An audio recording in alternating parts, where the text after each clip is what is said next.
Selamat pagi pemirsa. Berita Padang hadir kembali hari ini bersama saya Adini dan sejumlah informasi telah kami siapkan untuk Anda. Berikut selengkapnya.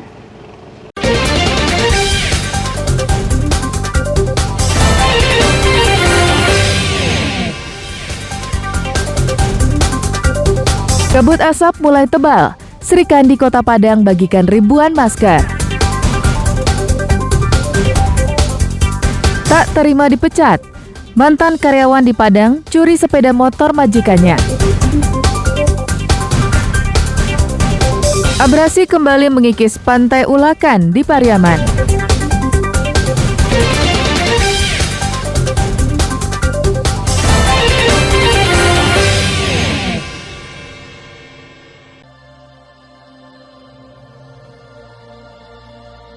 Mengantisipasi penyakit yang bisa timbul akibat kabut asap, anggota Sri Kandi Relawan Kebencanaan Kota Padang kembali turun tangan.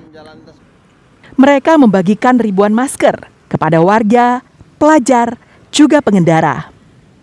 Senin pagi terlihat perempuan-perempuan tangguh ini mendatangi sekolah dasar yang ada di kawasan Alanglaweh, Padang Selatan. Setiap murid diberikan satu masker dan langsung dipasangkan. Tak hanya murid, petugas kepolisian dan orang tua yang mengantarkan anaknya sekolah juga diberi masker. Pembagian masker ini dilakukan Sri Kandi, mengingat intensitas kabut asap yang menyelimuti Kota Padang semakin tebal. Dikhawatirkan, kabut asap bisa menyebabkan gangguan saluran pernapasan atau ISPA. Setidaknya penggunaan masker diharapkan bisa mengurangi risiko tersebut. Alhamdulillah Bang, ada juga inspirasinya untuk pencegahan di kabut asap ya. Jadi alhamdulillah, terima kasih buat ibu-ibunya, ada peduli juga buat kami semua. Ya, terima kasih, kami apresiasi kepada tim Sri Kandi yang telah berusaha untuk menyehatkan Kota Padang, khususnya di sekolah kita ini sudah bisa membagi-bagikan masker. Karena situasi kondisi cuaca yang tidak memungkinkan, masih terpikirkan oleh tim Sri Kandi untuk membagikan masker. Kegiatan satu hari ini, Sri Kandi membagikan lebih kurang 1.500 masker kepada warga. Ribuan masker tersebut mereka sumbangkan dengan merogoh kocek masing-masing anggotanya.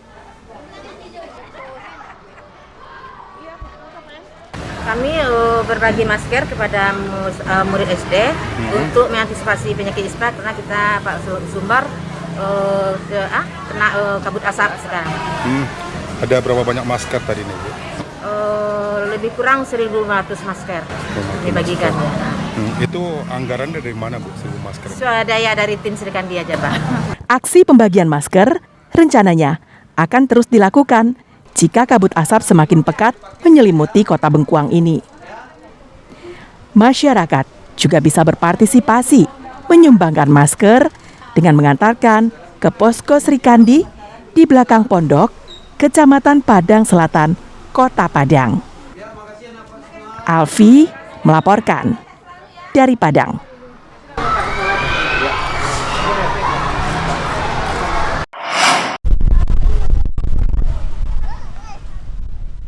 Pasca penertiban pedagang kaki lima oleh pemerintah Kota Padang di kawasan Pantai Cimpago, Kecamatan Padang Barat, pusat Kota Padang, ratusan wisatawan tampak memadati destinasi wisata andalan tersebut Minggu sore.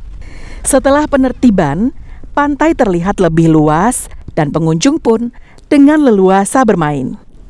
Sabtu pekan lalu, pemerintah Kota Padang telah melakukan penertiban terhadap semua pedagang kaki lima yang berjualan di pinggir pantai. Sebab keberadaan lapak dan payung-payung pedagang mengganggu keindahan dan kenyamanan pengunjung pantai. Penertiban dan keberadaan pedagang tersebut ditanggapi beragam oleh para pengunjung. Sebagian besar senang karena pantai lebih luas dan bersih. Namun, ada juga yang kasihan karena pedagang kehilangan mata pencarian. Bagusnya kalau berdagang kan apa tuh kayak kurang bagus dan jelek kan kami ya. Karena kalau ini kan apa tuh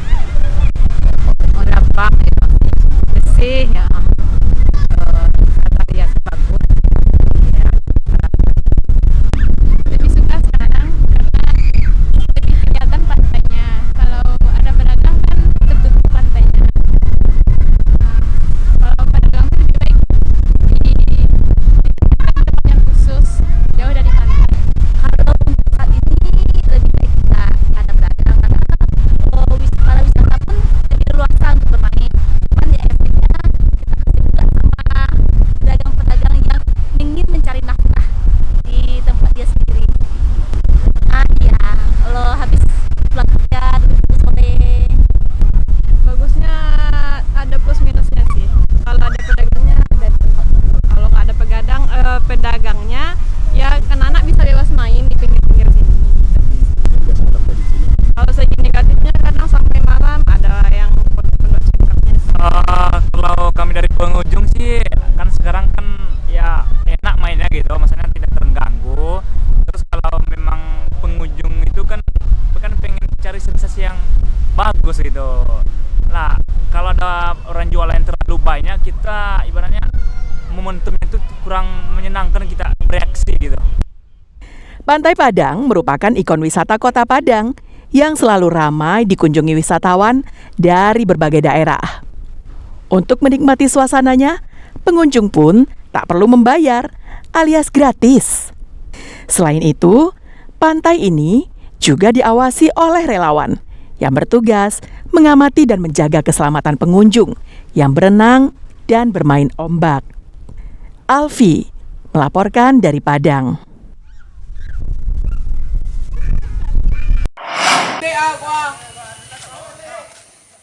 Jalan utama menuju Kecamatan 5 Koto Timur Padang Pariaman, Sabtu malam pekan lalu, ambles hingga putus total. Seluruh badan jalan Laku Landia yang terletak di nagari Gunung Padang Alai ini masuk ke jurang yang cukup dalam. Jalan yang biasa ditempuh mobil ini kini hanya tersisa untuk dilewati manusia. Bagi yang membawa sepeda motor terpaksa menggotongnya dengan sangat hati-hati. Jika tidak, jurang sedalam puluhan meter sudah menanti di kedua sisi jalan. Jalan ini menghubungkan Kota Pariaman menuju Padang Alai Kecamatan 5 Koto Timur yang memiliki lahan pertanian dan perkebunan yang luas. Jalan untuk membawa hasil bumi ini ambles karena tidak ada perbaikan sejak belasan tahun lalu. Meski sudah seringkali diajukan perbaikan kepada Pemda setempat, namun tak pernah mendapat tanggapan. Hujan yang sering terjadi di kawasan ini terus mengikis badan jalan hingga akhirnya putus total. Warga yang rata-rata adalah petani, kini tak bisa lagi menjual hasil panennya akibat terisolir. Sangat menyulitkan, soalnya jalannya bukan longsor sedikit, putus. Jadi kami masyarakat Gunung Padang Alai khususnya yang menggunakan jalan ini sungguh memperhatikan. Soalnya nggak bisa dilewatin ke roda 2 dengan roda 4. Jadi hasil bumi, apapun hasil di daerah Gunung Padang Alai ini nggak bisa dikeluarin dengan kendaraan. Badan musyawarah mengharapkan sekali kepada pemerintahan kabupaten dan Pariaman untuk segera mengambil tindakan mana akses ini dapat dilalui secepat mungkin. Kondisi jalan ini memang terban banget sih, tapi udah retak semua karena ada unsur mobil yang banyak yang lewat. Untung aja tidak memakan korban. Ruas jalan alternatif yang juga menghubungkan Pariaman menuju Malalak Kabupaten Agam ini terdapat beberapa titik badan jalan yang juga terancam ambruk. Warga berharap pemerintah daerah jangan lagi tutup mata dengan kejadian ini karena membuat masyarakat semakin menderita. Eki Rafki melaporkan dari Padang Pariaman.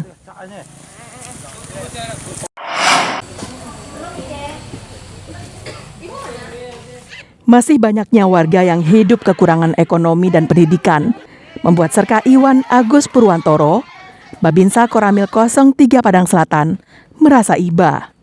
Ia rela menghibahkan rumahnya untuk berbagai kegiatan sosial oleh warga.